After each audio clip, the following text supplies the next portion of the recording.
Good morning, everyone.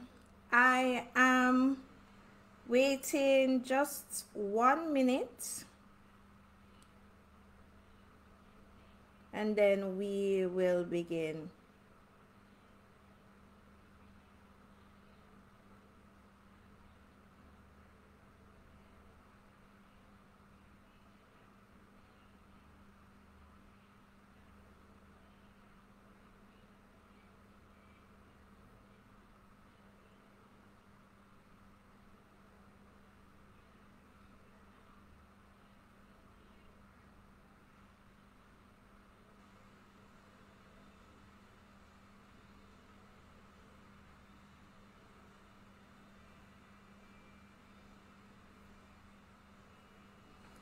One minute.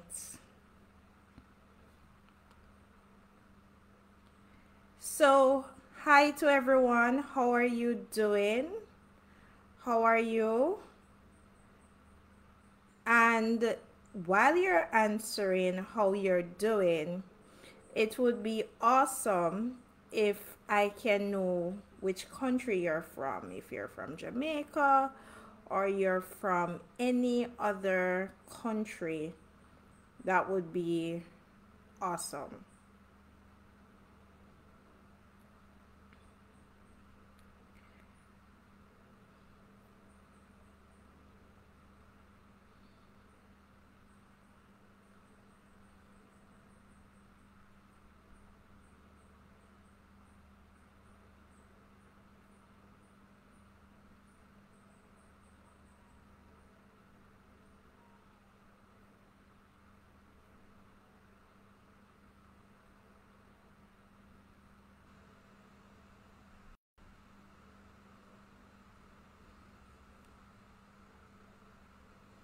All right. So, if you are hearing me loud and clear, can I have just send me some thumbs up so I know that you're hearing me loud and clear, and we will begin.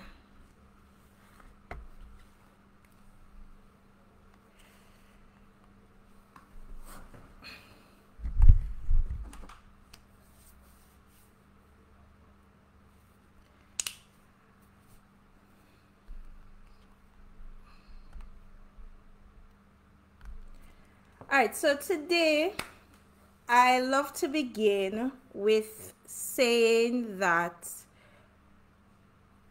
I do not represent CSEC.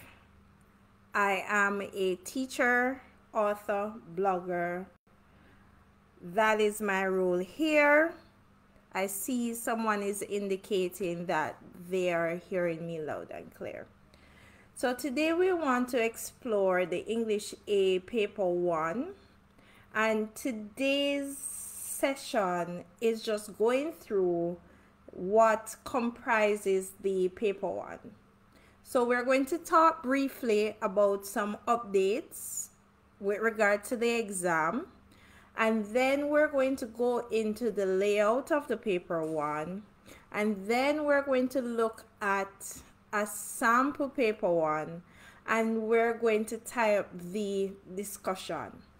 Now, I'm giving you the layout of today's presentation so that if at all this is not at the level that you're at, no problem. You can close out of the presentation, and the other presentations coming up, then those presentations will be geared to intermediate to advanced. So this is for beginner, thus laying the foundations of what Paper 1 is, the layout of Paper 1, all of that. Just making that clear. Now, I also want to say that for Paper 1 is considered to be sacred to CSEC. And as such, as teachers, we're not expected to be broadcasting Paper 1 wholesale. So bear that in mind as I go through my exercises, and you'll understand why some things are like etc., etc. All right, let's go. Now, we want to start by looking at the tentative date for the CXE English A examination. And the provisional date is July 10, 2020. For those who are going to ask about other exam dates, the exams have been the exam timetable is on the Facebook page, so you can, when we're finished here, you can check.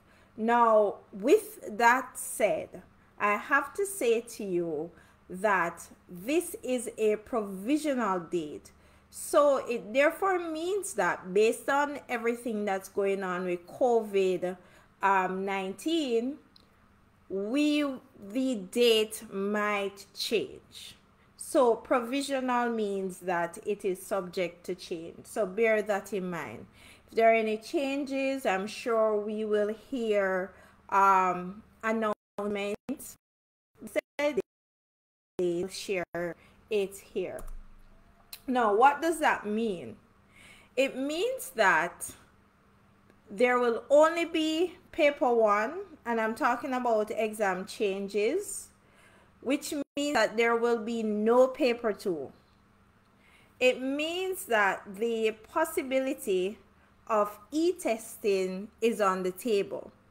So I cannot sit here and say to you that, hey, you will do an e-test. Based on my understanding is that the e-testing will be decided based on each government, each Ministry of Education. So it therefore means that in some countries you might have some students doing e-testing and other students doing regular paper, like written, like not written, oh my God, like printed paper. Yes, that's what I mean. So bear that in mind, that might be something on the table. Now, as I've said to you, I cannot tell you if you're going to be doing e-testing or not. That will be based on where you're sitting your exams, your country's rules and regulations. So bear that in mind. Now, based on the changes that there will not be any paper 2, the exam grade will now comprise of the SBA grade and the paper 1 grade. Let me also say that teachers, CSEC, they did not share the breakdown of how the grades will be assigned.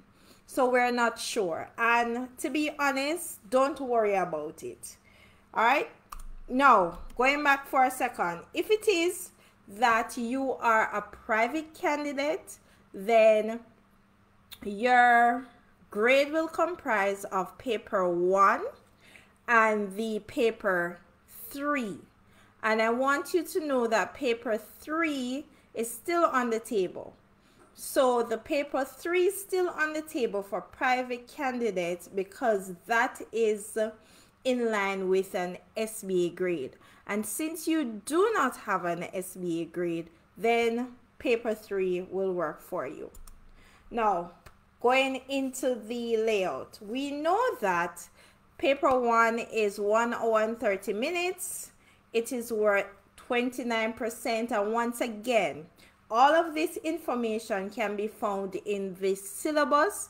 I want you to know that although in theory, paper 1 is worth 29%, as I've said to you before, we don't know how the grades will be, the percentage will be allocated towards your exam grade. So bear that in mind. Also, paper 1 contains 60 multiple choice items, 1 mark per item. So the total marks for paper 1 is 60 marks. Total marks 60. All right, Let me know as I'm going through if you have any questions.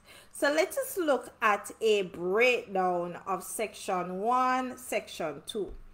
So if you look at where my mouse is, you're going to see for section 1 has 25 discrete items, whereas section 2, there are 35 questions based on comprehension passages, right? Now for section 1, so the paper 1 is separated into 2 sections. The first 25 items, you are going to be marked for your word choice, meaning synonyms, antonyms, your grammar, syntax, sentence construction, punctuation, paragraphing.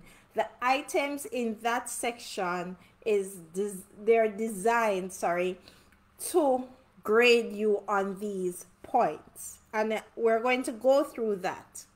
Now for section 2, which comprises 35 questions, those 35 questions are comprehension passages. These questions are designed to test you for how you process your information, how you read and analyze, and how you evaluate opinions in various forms. Let me just say that a lot of students don't like paper 1 because of, quote unquote, the amount of reading they have to do, whereas other students underestimate paper 1 because they're like, oh, multiple choice, easy. But you have to train yourself to understand that the bulk of the paper requires a lot of reading. And so students typically don't like paper 1 because of, you might see 3 or 4 or 5 comprehension passages that might make up those 35 questions. All right. Once again, if you have any questions, let me know. Now, when we look at the outline of paper 1, or I should name this slide the breakdown of paper 1, you see that you have synonyms, antonyms, sentence completion, usage, error recognition, construction shift, and equivalent sentences. If I should say what would section, and let me go back a second, and we talk about those 25 questions in section 1. My brain lapsed. Yes, Andre, you are quite correct. Andre says paper 1 basically tests comprehension. Simply put, you are correct. As I was saying, as we talk about section 1, those 25 discrete items, when you look, all of these, let me go back. Synonyms, antonyms, sentence completion, usage, error recognition, construction shift, equivalent sentences, all of those will come into, or a variation of those will come into those 25 questions. What do I mean? I mean that you might see synonyms, you might see sentence completion, you might see error recognition, you might see construction shift, and you might not see usage or equivalent sentences. It does not mean that you're not going to prepare for all of these. You will have to prepare for all of these because a combination of these will come into those 1 to 25 questions. And you'll see that when we go through this sample. Now, when we look at the comprehension, we know that comprehension, you might get persuasive, narrative, expository passages, but also you have to be prepared for poetry comprehension. So, and once again, not every year you might see poetry comprehension, but you still have to prepare for it. And I'll explain as I continue what is poetry comprehension. Now we look here at persuasive, narrative, expository, which are the various types of writing with the exception of descriptive. Now a few years ago, descriptive writing was taken off the syllabus, meaning that it is still tested under narrative, but you don't see it as a discrete item by itself. Let me know if I lost anyone. Let me know. So, with that said, when we look at the comprehension passages, we need to remember that these comprehension passages might come in various formats. You know that you'll have expository, and notice it says argumentative, and argumentative falls under persuasive, and notice it says visual extract. So what does that mean? Let me break it down. So your comprehension passages might be an extract from a novel, a short story, a biography, a diary entry, or a letter, right? Can come in that format. It also, when we look at the expository extracts, it might be a report. I've seen for expository students receiving a recipe, and they'll have to read and analyze the recipe, and then based on that, you have to now answer comprehension passages, right? It might be a conversation.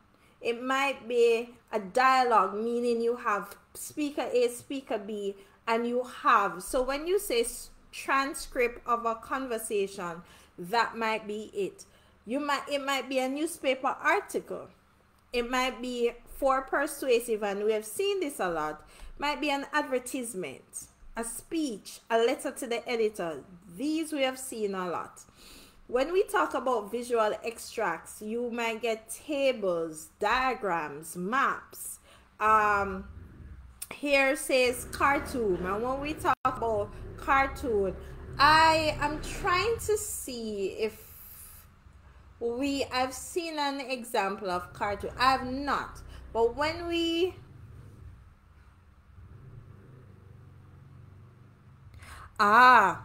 Andre said, and I'm pause mid statement.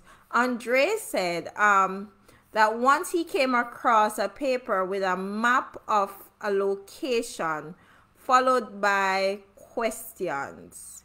Yes. And so I'm going through this so you understand that when we look at the comprehension, you need to look at comprehension dealing with not just regular passages, but also looking at comprehension dealing with various types of questions, various types of passages. It might be charts, diagrams, advertisements, etc., recipes, diaries. So the structure of the question might be a variety, differing. All right. Now, with that said, based on the type of writing, you also have different types of questions, so that we will go into in a different lesson. But bear in mind that each type of writing might have a different type. So for example, when we look at argumentative, persuasive, you might a question might be based on author's purpose. It might be based on author's the writer's attitude. Those are some questions that you might see. The question might be also based on persuasive devices, whereas a different type of writing, narrative, might be based on the question might be more in line with figurative devices. It might be based on point of view, from which point of view is the story told, etc. I'm just going out there. All right, so now we're going to go into some samples, and once again, my samples are taken from the 2003 and 2004 sample CSEC, no, I think 2003, 2002 sample CSEC paper. I want you to know that the syllabus is a great place to find information. In every syllabus, I know for English A and B, you get an idea of the layout of the exam paper, right? So these are taken from a sample that was produced by CSEC, right? Now, a couple of things to bear in mind. Where's my mouse? Right. You will always see on the printed paper items here where you see items 1 to 3. It tells you how many items in this section is based on, in this case, synonyms, right? Now, we say synonyms, but on the CXC paper, you don't normally see the word synonym. You normally see nearest meaning or opposite meaning, right? And as always, in any exam, it is essential for you to read the instructions given, right? In this example, you have synonyms being 3 questions out of the 25 questions that are given, right? Now, when we look at, antonyms will be the same. You have your sentences, you have your keyword underline, you have your options that are given, and you have you're not expected, but one key way to look at or to get the answer you want is to use context clues. And once again, we can't cover everything in this introduction, but these will be subsequent lessons. All right, and we also have sentence completion. Now, once again, these are going to be off, but you have your items, so we know for this 2 questions are sentence completion, we have our instructions, and we have our questions. And you have your sentence in which you have missing entries, and your aim is to complete the sentence with the best option. And I say this because sentence completion is one of those sections that students normally argue and fight about, because they're like, Miss, no, you're not right, because this could work. But the idea is to choose the best option. Then we have, and this is horrible quality, but you'll see it again, equivalent sentences, where, and once again, you have your items, your instructions, and in which you get an original sentence, and you're going to look at the various options given for the sentence that best matches the original. There is a lesson on equivalent sentences on the CSEC English Made Easy YouTube channel that you can go to. It's very informative. And then usage. I call it usage. Some others might call it error recognition, but I think more or less teachers refer to this as usage. And remember when they said that in this section you're looking for punctuation, use of word, how words are used, spelling, etc. Usage is a prime example of that, because when you're looking at the sentence, especially paying attention to the words that are underlined, you're looking for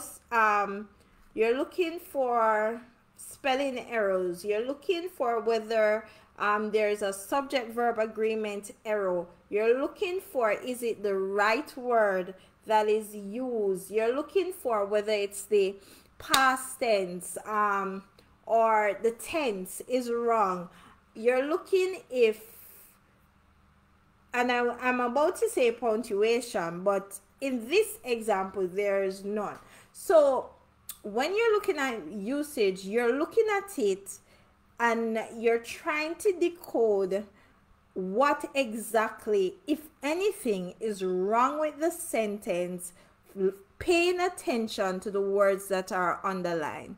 Andre says, just so test your knowledge of a definition, synonyms, antonyms, without asking for it directly.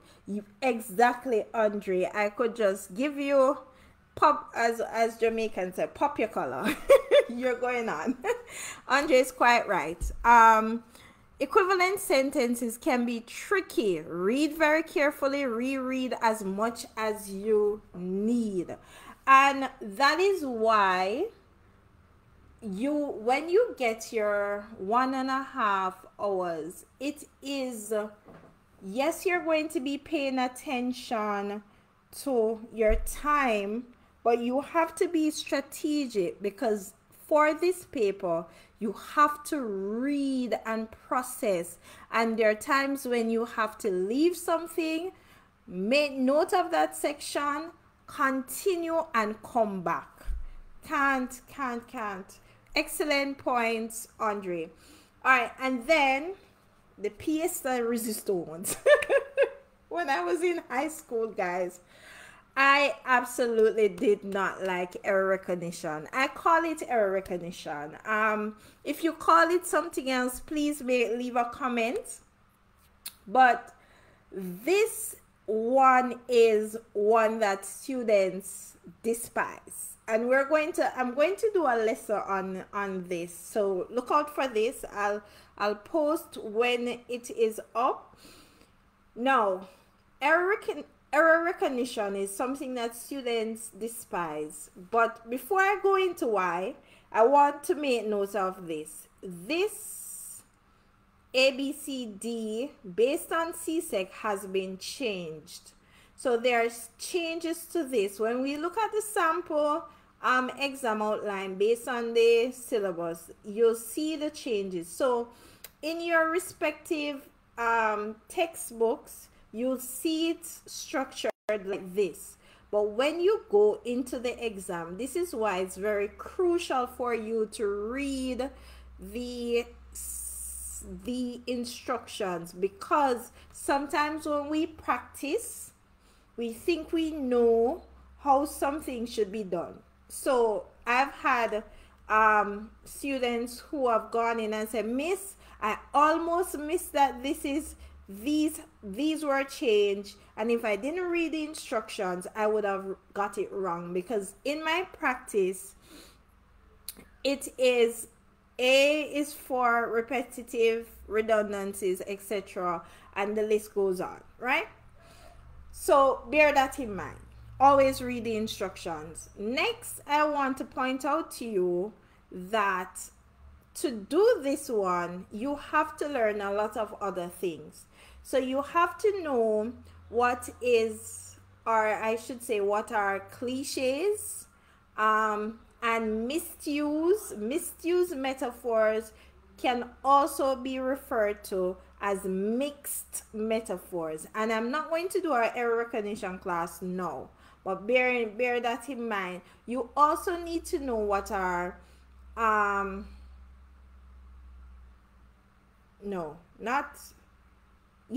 what are redundancies. So you have to know that. You have to know exactly, I'm reading, okay. You also have to know, what does it mean when we say something is too wordy? Of course, the faulty diction, the grammatical error, and in this case, that I find grammatical error, faulty diction, that's an area where students normally struggle. And we're going to, once again, a lesson will be on that. Andre said, good advice, leave, continue, come back. Yes. Now, I mentioned poetry comprehension, and this is one that a lot of persons are familiar with.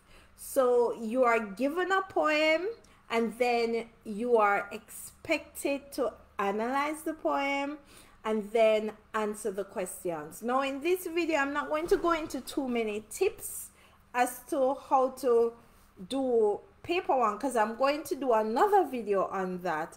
But for this video, I want you to understand that you cannot escape poetry in your preparation, or you should not disregard doing poetry comprehension in your preparation for the exam.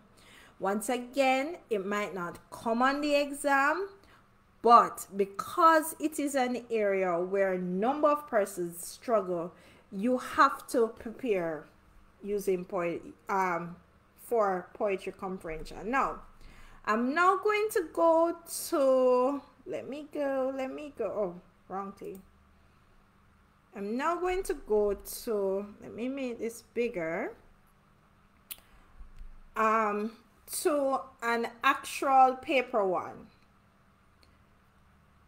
And when I say an actual paper one, a specimen paper, paper one, right? And I'm seeing where you're nice and big, you're seeing everything. Awesome. Now this is in the syllabus, and I'm going to go through. So when we look at the cover of the exam, I'm going to make it a little smaller, and then I'm going to expand it. Please, instructions are essential.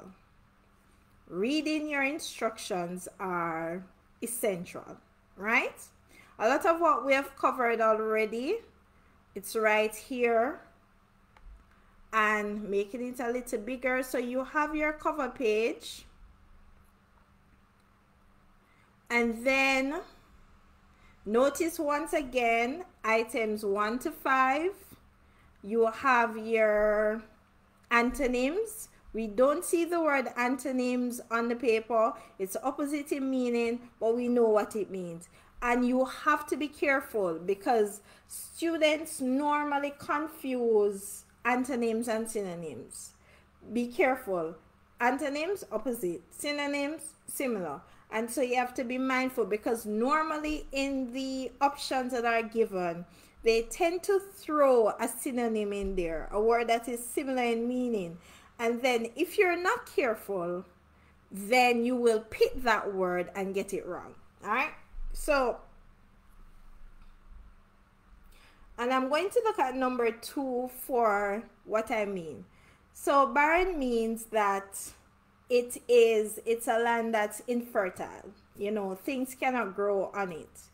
That is what barren means. But because we're looking for the word that is opposite in meaning, we need to find the answer would be fertile. However, like I said to you before, infertile is right there. And if you're not clear as to what you're looking for, you're going to select the wrong answer.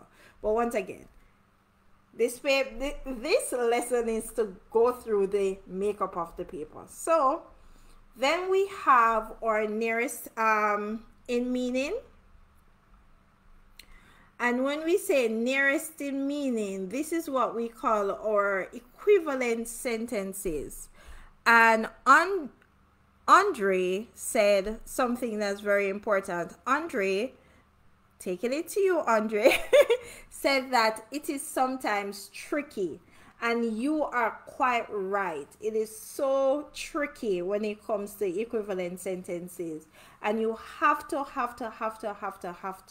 ensure that when you're looking at your original and you're looking at your options, you have to be mindful of how you select. Also, once again, I have a lesson on this. I'm going to post it on the Facebook page, so I'm not going to go into it a lot. The other one that is the bane of students' existence, construction shift. And construction shift looks at your sentence structure. It looks at your ability to paraphrase. And so this is another one that you have to prepare for as well. Then we move on to, make it a little smaller so you can see. We move on to usage, as I call it. And we spoke about that. This is what I wanted to talk about. This is what I wanted to talk about. Remember I said to you that, and this is items 21 to 25. And I want you to realize that in each section you have 5 questions per section and thereabout. This is what I wanted to talk to you about with regard to error recognition. And I'm going to go back to the PowerPoint, and don't be confused, and I'm going to jump back here. So yeah, don't be confused. Now looking at this, I'm just going to look at A, the sentence is too wordy that is repetitive or contains redundancies, right? And then I'm going to look at B. The sentence is acceptable as it stands. So try and remember with me. A, the sentence is too wordy, that is repetitive, contains redundancies. And B, the sentence is acceptable as it stands. This is from 2003, right? Now, if we go to, if we go to here, A is the sentence is acceptable as it stands. And D is the sentence is too wordy, that is repetitive or contains redundancies. So you basically see that there's a flip. So, and I'm saying this to say, if you see, remember that you have paper one practice texts that were printed years ago before the change. It normally takes some time for changes to be published. And so it's, I would not say it's an error. You can still use everything. The only difference is that you have to ensure that you read the instructions, right? That's the key thing. Read the instructions. All right. So with that said, going back again. So for the first 25, we have antonyms, we have equivalent sentences, we have construction shift, we have usage, and we have error recognition. All right, those are the first 25. Now going down,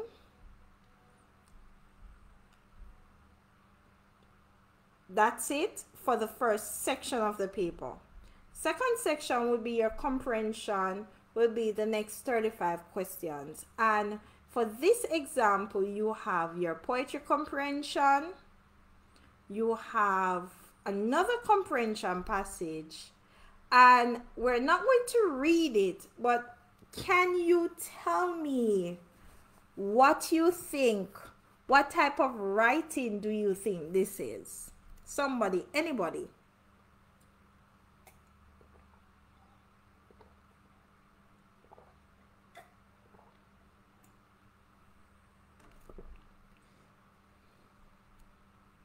Anyone? I know there's a lag between you and me. So is it narrative? Is it expository? Is it persuasive?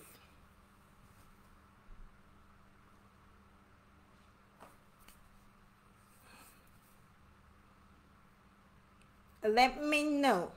Let me know, guys. Let me know. I'm not going to make mention because I know there's a lag. And let me go up. It says after decades of hard work,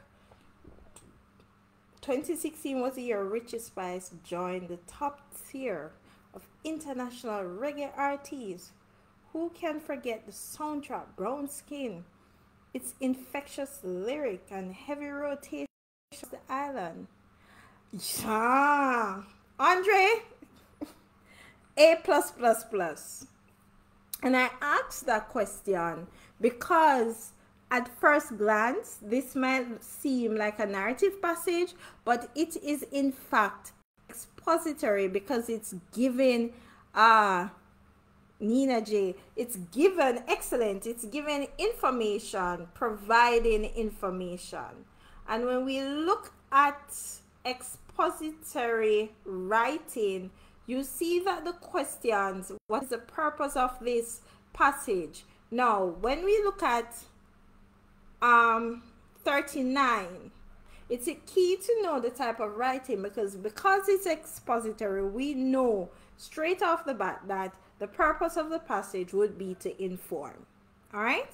So one key tip there that so looking at the second passage, what type of writing is it? What type of writing is it? Till the soils, and it goes on and on.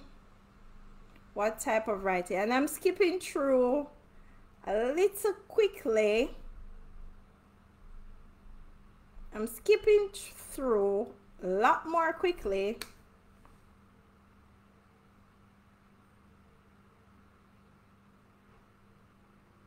Yes. And yes, I'm sure a question on the type of writing is there. Yeah. And so, Andre, we're on the same page because that is why as you approach each comprehension passage, it's good to know the type of writing. Andre says persuasive from the time. Anyone else?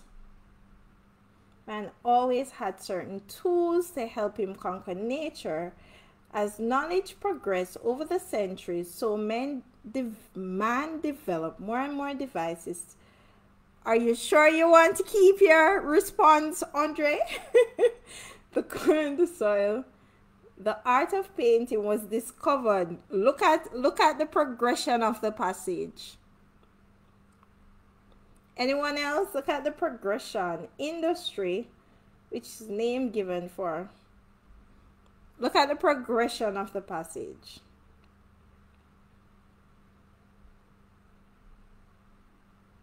Look at the progression. So in looking at the progression of the passage, we see that it is providing information about the different Andre's saying. Oh, Andre's response. There's a Tian is correct. Because when you look at the passage, it's providing information about the different periods of development for man. So Andre is back on the page. Good. So, and I wanted to point this out because I want you to understand that there might be two passages featuring the same type of writing. Because right here in our sample, we're seeing two persuasive passages. So, not persuasive, expository passages so far. All right, so bear that in mind. Then we have this brief passage, but if you look at it very closely, we see that this is an example of what? Coming on, guys, coming on. We're coming on, we're coming on, we're coming on, we're coming on, we're coming on, we're coming on. All right, I'm getting too excited now. This happens when, yeah, the nerd in me gets excited. Come, let's go. So if we look at this passage, we see that this is an example of what? Tell me, somebody help. Help. Help. Okay, I need to stop. Tian, you're correct. Persuasive. And if we should look at it, it could be akin or could be compared to an advertisement, right? One of those advertisements that you read.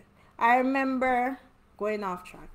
I remember my first job was at a radio station, and when we were preparing advertisements to be read on the radio, these advertisements were given to us in a script format like this.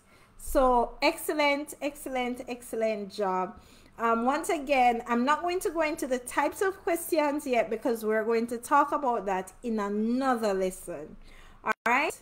Now, do I really need to ask? Do I really need to ask?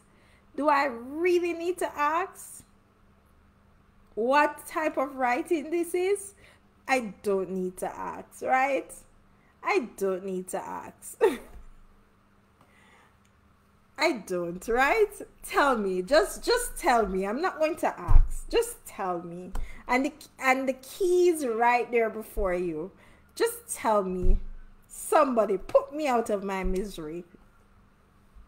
Do I really need to ask?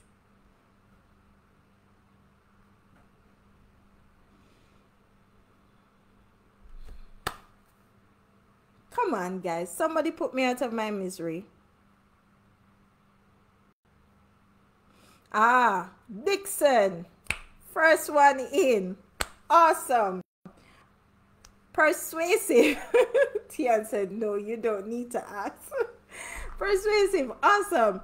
And I have to say to you that the key term that gives it up is advertisement. Now, this, my lovelies, signals the end of the paper. Now, it's not so bad. So in this paper, we saw, let's go back up quickly. We saw poetry comprehension. We saw expository passage 1, expository passage 2, persuasive 1, persuasive 2, and in total for the comprehension aspect we saw 5 different types, 5 all right, just say passages, although the poem is not a passage, but you know what I mean. 5 comprehension pieces. That's a better phrasing. 5 comprehension pieces equaling those 35 marks.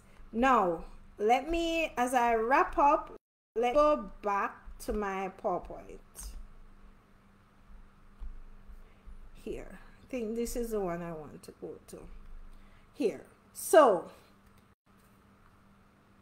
right. 2, thank you, Andre. 2 expository extracts, 2 persuasive extracts, and a poem, poetry comprehension. So, in wrapping up for today, we're looking at, once again, reminding you that the paper is in 2 sections, although you don't see the sections as in distinct on the paper. It doesn't say section 1 and section 2, but the types of questions 1 to 25, as we saw before, looking at the word choice, the grammar, and those questions are the synonyms, antonyms, error recognition, sentence completion.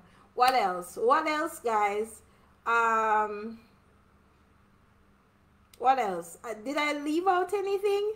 Synonyms, antonyms, error recognition, equivalent sentences, usage, sentence completion. I think I covered everything, right? Let me know. And then we saw section 2, 35 questions. We saw a poetry comprehension. We saw 2 expository extracts. We saw 2 persuasive extracts. And that basically covered paper 1. Now I'm going to give you 1 minute if you have any questions as we are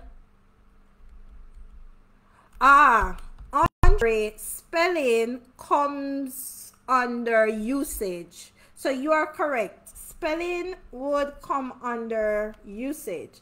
So once again, for those of us who are just joining, the update is that the provisional date, meaning that it's subject to change or it can change, it's July 10th.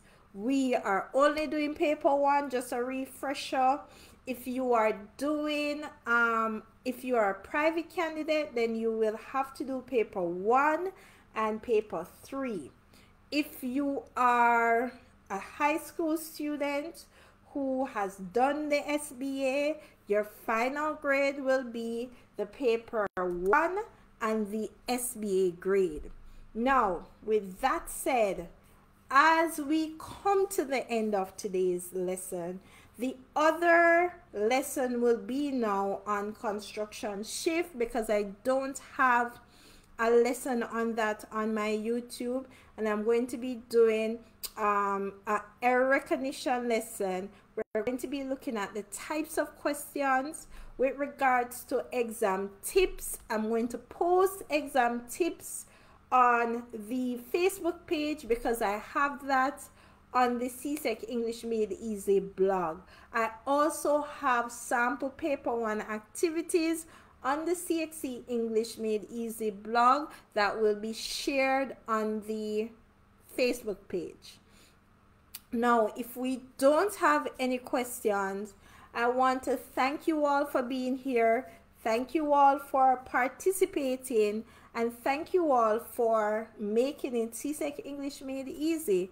And I hope today our exploration of paper 1 made it quite easy for you to understand the layout of the exam. All right, guys. Dixon, study guide, explain Dixon. What do you mean as a study guide? Oh. Thank you, Andre. Thank you, Andre. Andre said, thank you for the refresher. What do you mean? Typically, guys, as it has been CSEC English, oh, you want one for English B. Okay, no problem. I have to say, I have been quite busy these last few weeks. And so I'm sorry that I've not posting as much. I've not been doing live streams as much. I'm working on it. I'm working on balancing. Dixon, you will have this video will be on the Facebook page, so you can start over since you joined late. Also, guys, typically, I think Dixon said answer the study guide. Typically, around 2 weeks before the exam, I normally do an exam countdown in which more or less every day we cover something exam related to prepare. So this year the plan is to do something like that, but once again, guys, it takes a lot of planning and I have a lot of things to do. And I don't mean you're not important, but you know what I mean. So thank you once again, and I will try and cover English B as well. All right, I am going to wait a few seconds and then end today's video. Thank you, love you lots, have a great day, and share with somebody who you know might need this. It's very important to share this with somebody who you know is doing the exam. Thank you.